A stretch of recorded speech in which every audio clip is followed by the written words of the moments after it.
And he himself, glory to God, gives life. And he gives life more abundantly.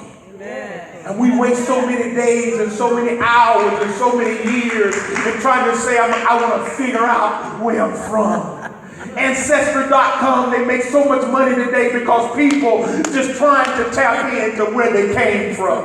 And then they find out where they came from, and they find out they got a little bit of this in them, and a little bit of that, and a little bit of this, and a little bit of that. And they still haven't come to the purpose in which they were created, hallelujah, to live. They still only know, glory to God, what human effort has done. Human effort has helped mix up, glory to God, the race, glory to God, hallelujah, and that's all right. Hallelujah. Human effort, glory to God, and human impulse, glory to God, hallelujah. Human impulse, man impulse, don't see color. And glory to God, human impulse don't see color. Oh, Jesus. Jesus. Oh, yeah. You know what they say about in the old about a man? 10%. All he needs is a home. That's right. He's not looking at color. He's not looking at what continent they came from. He's not looking at the texture of their hair. Human impulse. If we live by instinct, the instinct of man will never lift you up to your highest place of your purpose in life. That's right. Huh? Jesus. So you don't want to live by human instinct. You don't want to live by impulse alone. You want to live according to the divine purpose in which you were created to live. And that's for your life and my life to bring glory and honor to the living God who created us to do us good and not to do us harm. To give us hope when there is no hope. Sometimes you look around in this world. But to give us hope in hope. That each one of us can have a good expectation of what God has said and what he has done through his son. Now I say there's much more to say. But we know that we have to find a landing place.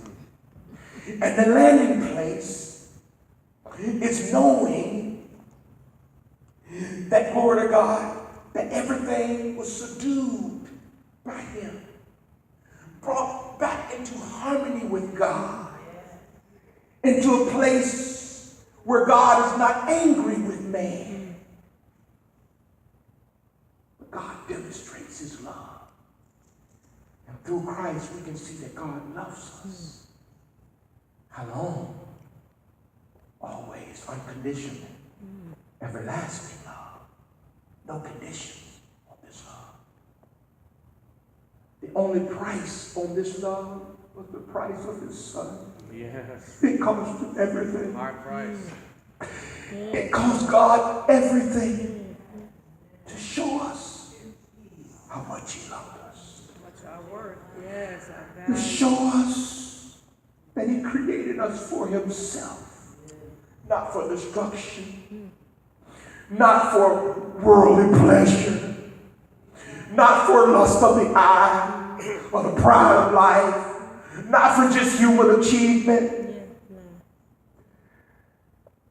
I happened to be at a University of Tennessee game when my nephew was playing there. And they were walking on the field and they had all the alumni come. And it's a good thing. But what I noticed and what always comes back to mind is you had guys coming back for this moment. It's one moment of achievement in their life. They were coming back in wheelchairs. They were coming back crutches. They were coming back limping. They were coming back, glory to God, where their teammates was helping them on the field. Because in the course of life, out of all of their achievements, out of all of their accomplishments, glory to God, the flesh was, glory to God, just corroding away. The pains, the aches of life what they accomplished, what they achieved. It was, glory to God, it was a matter of, this is what I achieved, this is what I accomplished, this was a great moment. I want to be a part of walking out on that field. I don't care if you carry me out there. That was something that I accomplished in life and I want to still be a part of. Everyone should want to be a part of giving God praise, giving God honor, giving God glory. It doesn't matter, glory to God. Hallelujah. Those men were so glad to be wheeled out and carried out. And they do it all over in every university that do an alumni day. It doesn't matter how they get out there. They just want to be out there. Oh, the fans cheering on. Well, in the Word of God, it says, glory to God, that you have such a great, glory to God, cloud of witnesses. Glory to God, to cheer you on, glory to God, as you look to Jesus, who is the author and the finisher of your faith. Those men are not mad at the colleges. They're not mad at the NFL. They're not mad, glory to God. But they, glory to God, they pleasure that moment. Glory to God, that regardless of what, glory to God, injuries they have and what it cost them, they said it was a good life. I'll do it all over again if I could. And you tell, glory to God, man, that God has forgiven them and God loves them, and glory to God, and they say, well, if God is love, then why am I in this situation? Why am I in this condition? Some of these men walked out and they were carried out in some of the most lamest grave conditions that a man could ask for, but yet they were smiling, they were happy to be a part of something that they achieved in life. But the Bible tells us that self-accomplishment, lust of the eye, the pride of life, and our own human achievement, it won't bring you to that place to where, glory to God, you recognize that God loves you with an everlasting love. The only way you can recognize that is you must be born again. Amen. You must be born of the Spirit to see that God truly loves you. And whether I'm laying on my back or on my side, whether, glory to God, I'm on the crutches, glory to God, or whether I'm limping, God loves me with an everlasting love. Jesus. How can, glory to God, Peter say, crucify me upside down because I'm not worthy to die like my Lord? Because he recognized the love of God. How could the sinner on the cross say, glory to God, I deserve to die? But this man is innocent. He's dying with me and for me. And the other thief on the cross, he says, get me down. Let me continue to go on in my self-centered, self-achieving, self-accomplishing life. And that's the blow, glory to God, that God dealt that self-centered life. And he dealt that blow on the cross of Christ. And when we see Jesus in this way, what it does, it allows us to dismantle self. Paul said, who's going to deliver me? Who's going to help me get out of this nature? Who's going to help me, Lord God, get away from this wretched man that I am? This wretched man can give all the empty promises in the world and find himself right back in that mud again. But seeing yourself in Christ, you see yourself clean, sanctified, holy, made right with God. How did this happen? Give me 3 minutes and I tell you. It happened by the operation of God. Say, by the operation of God. The operation of God. The Bible says that in him you have been made complete, achieving full spiritual stature through Christ. And he is the head over all rule and authority. He's the head over every angelic or earthly power. Amen. So when earthly powers tell you that you're not complete in Christ because you have to do this and do that and do this and do that to be saved, that, glory to God, was broken and destroyed. It's not in your earring. It's not in your hair. It's not in your dress. It's in Christ that you're made complete. Jesus. Your holiness is in Christ, in his broken body, in his shed blood. Bible says that this is the operation of God, in whom you were also circumcised with the circumcision not made by hands. It wasn't made by, glory to God, the spiritual rulers of the earth that says, glory to God, if you want to take the real part in God, then you have to be circumcised. The foreskin, glory to God, has to be cut away to be recognized that you are of God. Abraham already recognized that he was of God. God before. Yeah. So the Bible says, glory to God, that Christ, glory to God, but by the spiritual circumcision of Christ, in the stripping away of the body, of the flesh, the sinful carnal nature. You see, the circumcision of Christ at the cross stripped it away. He stripped that sinful carnal nature away, having been buried with him in baptism. Where is that old man? Buried. With who? With Christ in baptism. We went down with him and raised with him to a new life. I have a new life. I have a new nature. Through your life and faith in the working of God. Where was it displayed? It was displayed when he raised Christ from the dead. Hallelujah. When he raised him from the dead, when you were dead in your sins and uncircumcision of your flesh, worldliness manner of life, God made you alive when you were in the midst of that mud. When you were in the midst, glory to God, of hatred and sin and hostility and rebellion towards God. He did a work on Calvary's cross, glory to God, to recognize that he was laying his life down for man. That's how much he loved us. And glory to God, and when he did that and God raised him up, he said, man now is justified. Everyone who believes in me, glory to God, is made right through me. Amen. Hallelujah. Jesus. He said, God made you alive together with Christ. Say, together with Christ. Together with Christ. He has freely forgiven all of us our sins, having canceled our certificate of debt, canceling the legal demands, glory to God, which were enforced. The law was enforced against me. Glory to God, I couldn't do anything. I was helpless against the law. The law, glory to God, was enforced against me because I was a sinner. And it showed me that I deserved death, that I was condemned to die. The law of Moses was, glory to God, in a force against me. But what he did through Jesus, he took it away.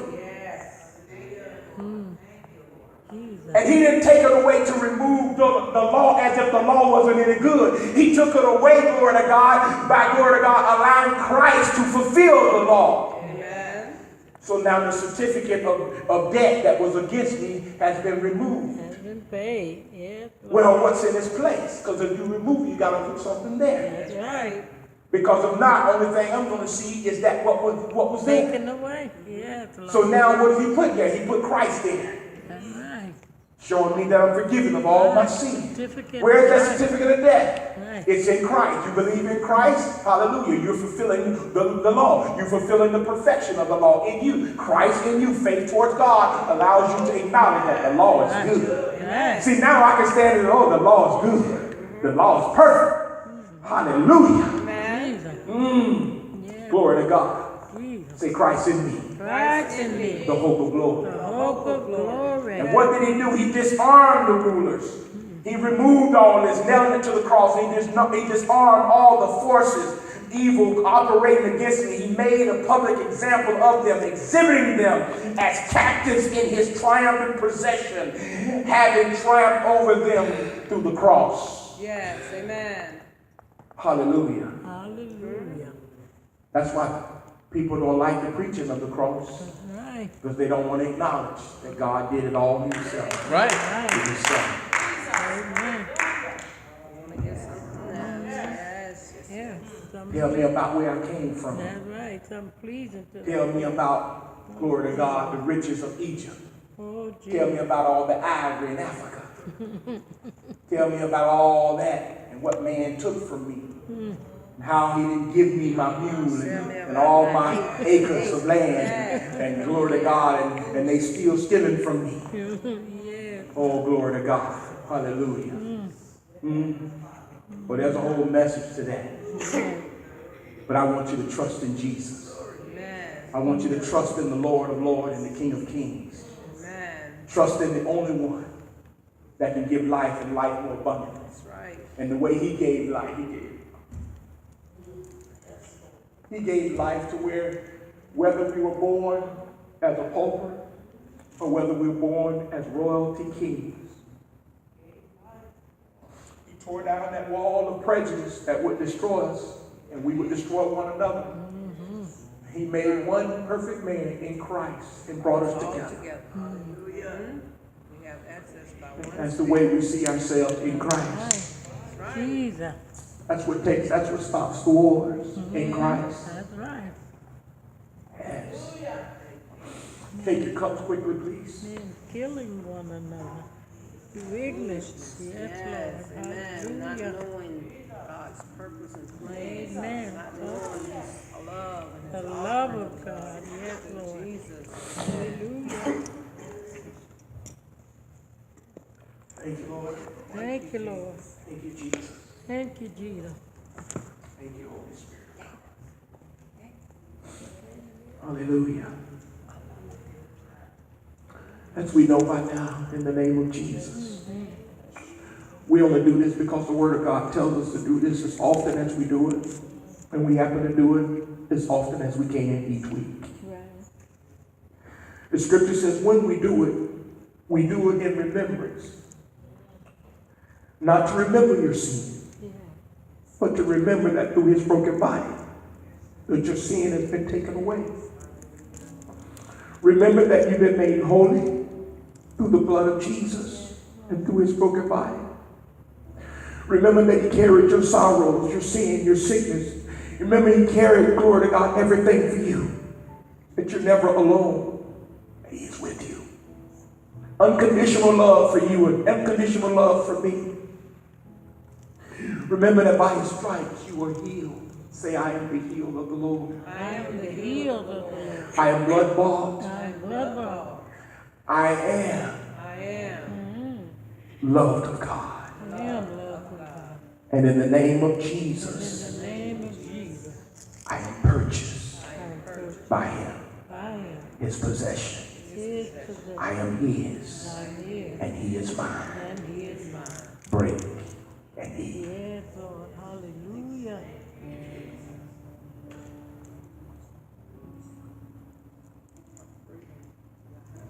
In Jesus' name. Lift up the cup. This cup is a new covenant. It's cut in the blood of Jesus. The Bible says the soul that sinneth must die. Yeah. And without the shedding of blood, there's no forgiveness, there's no remission, there's no taking away of sin. So what did God do? He shed the blood of his own son. To say, I'll take away sin. Yeah. I'll forgive you. No more guilty verdict, no more penalty, no more punishment for you. I love you with an everlasting love. Drink.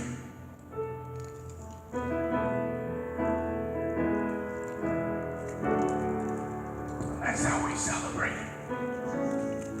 We celebrate his broken body, his shed blood for us. We celebrate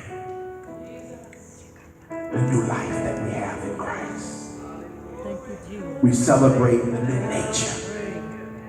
Yeah. Hallelujah. Hallelujah. We celebrate that old things have passed away and all things have become new. All things. We celebrate Jesus, the author and finisher of our faith. We celebrate him as Lord of Lords and King of Kings. Yeah. We celebrate him as the master of the universe, who holds all things together by the power of his word. We celebrate him. We celebrate him. Oh, Jesus, we celebrate you. This is the day that the Lord has made. We shall rejoice and be glad in it. And let everything that have breath, praise the Lord. Let everything that have breath, praise the Lord. Let everything that have breath, Praise the Lord. Hallelujah. Give one hand clap and tell him thank you. May the Lord bless you and keep you. His countenance forever to shine upon you.